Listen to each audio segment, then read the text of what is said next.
I have been reading up on the Lebanese Civil War, and I must say, my God, what an utter nightmare and horror story. I am reading a book on the Lebanese Civil War. It is called Pity the Nation by Robert Fisk. And Robert Fisk was a journalist from the London Times, and he is writing from his own perspective as a journalist. This book is beautifully written. It is almost poetic. The way that he describes the suffering, the debris, the smoke hovering above the city, the cries, the screams, the utter chaos of war, the way he describes it all in this almost poetic fashion of prose is so well done that when you're reading it, it's almost like a movie starts playing in your head. And Robert Fisk, he writes from the perspective of a journalist. He writes from his own personal perspective and his experience as well. And Robert Fisk talks about Hama. He talks about the city of Hama and how the city of Hama was in Syria. And he talks about how the Muslim Brotherhood was heavily concentrated in this city called Hama in Syria.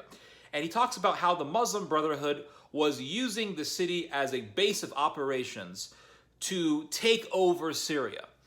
And the Muslim Brotherhood began to murder dozens and dozens and dozens of Syrian government officials. Not just murder them. The Muslim Brotherhood would go into these people's homes, murder the official and the whole family. Like, it was really, really horrific.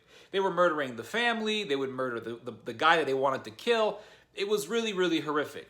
The Muslim Brotherhood began to put posters all over the walls demanding the complete imposition or the complete imposing of Sharia law in Syria.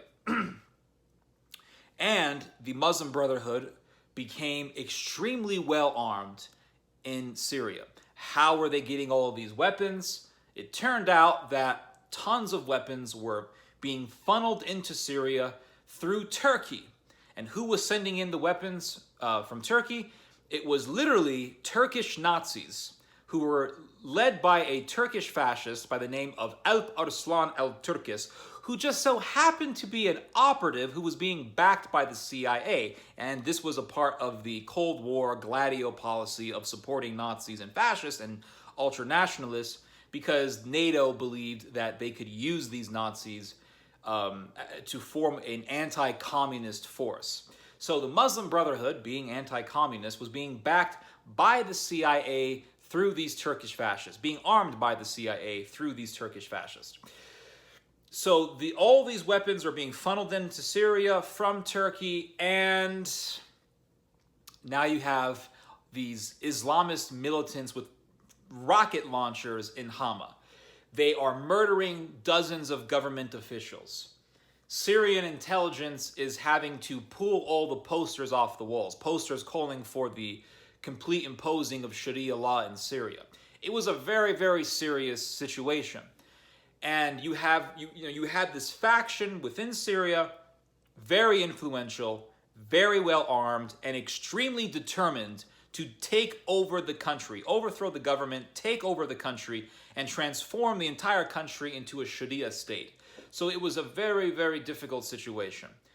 Hafiz al-Assad was a leader who, while he was traditionally Muslim himself, he was definitely influenced by some Western fashions and Western manners of modernization. He did not want to impose full Sharia in his country. So the Syrian government put a whole blockade around the city of Hama, and they didn't want any journalist to get into the city. Robert Fisk wanted to get into Hama, to no avail. They wouldn't let him. No journalists, no journalists. That was the rule. One day, Robert Fisk is in a cab. The cab driver's driving, and two Syrian soldiers, very young guys, around the age of 18, these guys were. They asked the cab driver for a ride to Hama. Syrian cab driver, he was a Christian cab driver. He's driving a customer. He's driving Mr. Fisk. He turns around and tells Mr. Fisk, hey, these guys want a ride. Do you mind if I give them a ride? And Robert Fisk is like, well, where do they want to go? They want to go to Hama. Give him the ride. Because Robert Fisk wanted to get into Hama because he knew that the Muslim Brotherhood was extremely active in there, and he knew there was something very serious taking place in that metropolitan zone. So the cab drives into Hama. Now Robert Fisk is the only journalist in the city. And as they were driving into the city, as they were entering the city, he says in his book that you could see the smoke hovering in the sky. And you can hear the sounds of gunfire and cannons and explosions. It was really, really horrendous. And he says, we were in the city, and you could see buildings were shattered, windows were shattered, property was destroyed.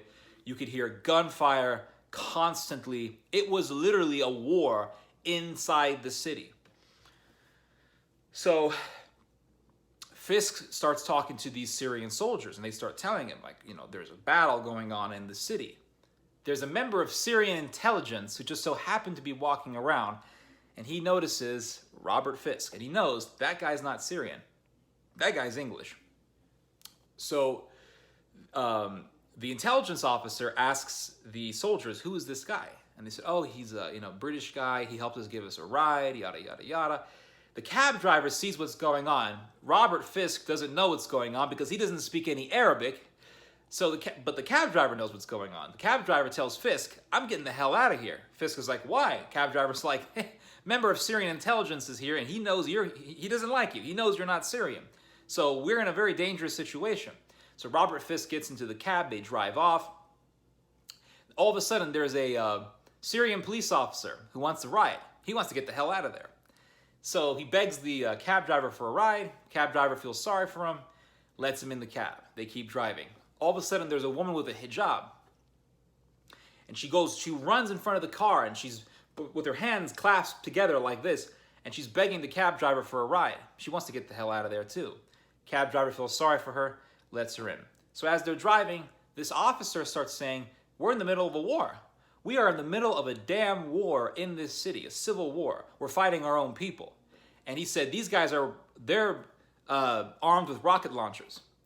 And he describes a story where a Syrian woman who was a militant Islamist, she was in the battle fighting Syrian soldiers. And the Syrian soldiers finally rushed her, and as they were approaching her, she had a grenade. She puts the grenade on her body, and she blows herself up and kills 20 soldiers. It was really, really horrendous what was happening. And as they're driving, there's another woman. This time, this woman has a baby in her hand. She begs the cab driver for a ride. Cab driver feels sorry for this woman, lets her in. I mean, turns out this cab driver was a hero. The woman is so hungry. She's talking about how there's starvation taking place in the city. So Robert Fisk had a candy bar in his pocket. He gives the candy bar to her baby.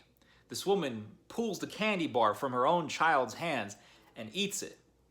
Probably because, she was, I don't know, maybe she was feeding the child breast milk or something. But that very event, that very thing that happened, the woman tearing the candy bar from her own child's hands, it was really an indication as to how horrendous the situation was, how much starvation and misery there was in this event. And as the car is driving, you could hear the explosions, you could hear the gunfire, and it is constant, nonstop. They eventually get out of the city, and as they're getting out of the city, they're going through all sorts of checkpoints led by the Ba'ath Party. And he says that Robert Fisk says that you could see all these trucks filled with women, and the government was sent. Well, the government, the Ba'ath Party, they were taking all these women out of the city as refugees to get them out of the danger zone. And he said that when you finally got out of the city, you turned around, all you saw was smoke hovering above the city. It was so horrendous. But what do you have in that situation? Weapons going into Syria from Turkey. A civil war happening in the city. Fascists instigating the war. The Turks who were giving the weapons to the Muslim Brotherhood in Syria. These were Turkish fascists, Nazis, who believed in the superiority of the Turkish race, the Eurasian or the Asiatic race. These were pan-Asianist, or pan-Eurasianist, I should say. because Turkey is more like Eurasia. And on top of that, and there's a very interesting thing that Fisk notes in his book. In Lebanon, because during this time Lebanon was going through a horrendous civil war, he said that you could go through the camps of the Palestinian militants, because the war in Lebanon was mainly between the Maronites and the Palestinians who were a part of the PLO, Palestinian militants who wanted to conquer huge swaths of territory within Lebanon to establish a Palestinian state. And he said that when you went through the Palestinian militant camps, you could see German trucks everywhere. All the big trucks that the Palestinian militants had were German trucks. And in fact, they were German neo-Nazis who just so happened to be in Lebanon during this time. And they were selling German arms to the Palestinian fighters. So you have Germany involved in this situation. Germany involved. All these German weapons going in, all these big German trucks going into Lebanon. And in Syria at the same time, you have Turkish fascists instigating conflict. You have a civil war happening in a city. What was happening? What was happening was, well, basically what's happening now, but just what's happening now is at a much larger scale. You have the Germans getting involved in the conflict in Libya, trying to be the peace brokers. And when a country tries to be a peace broker, what that means is that they're trying to impose their own geopolitical leverage and influence in that area, because the one that can broker peace is the one that can influence, and the one that can influence is the one that can control. Control is the prerequisite for any sort of major global hegemony. So you have the Germans help backing the Turks in Syria. Today, the Turks are invading northeastern, or they've already invaded northeastern Syria. And then on top of that, you have the Turks who were backing the civil war in Syria just as they were backing the war in Hama back in the 1980s. And so what's happening now is really a continuation of what was happening then. Which means that the situation that we see today was building up for decades. And we are seeing the implosion of that entire incremental process of intensification to bloodshed.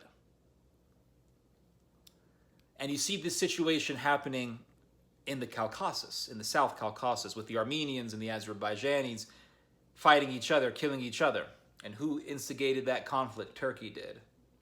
Turkey.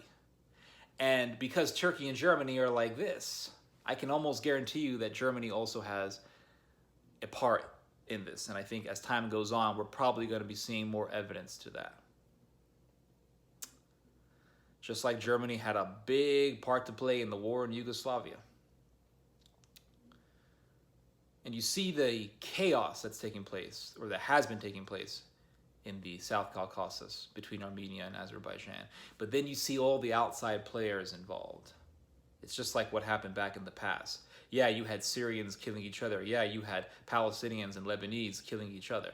But they were all sorts of outside players around that. You had the Germans, you had the Americans, you had NATO, you had Israel. Israel was backing the Maronites. All sorts of outside players getting involved.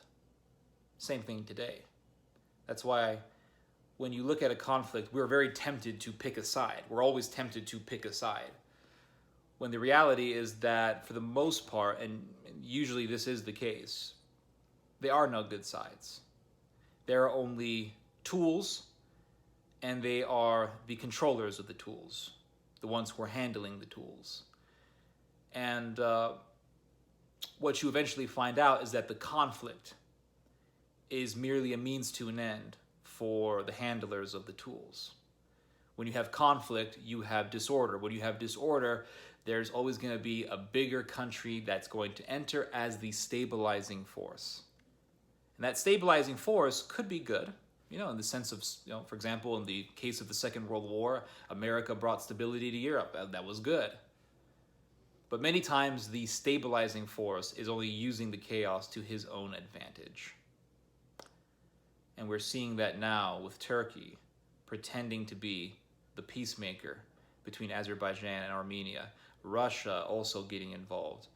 What interests do they have? It's all about geopolitical leverage and power. And that's really the bottom line. Anyway, you guys just heard some theology. God bless.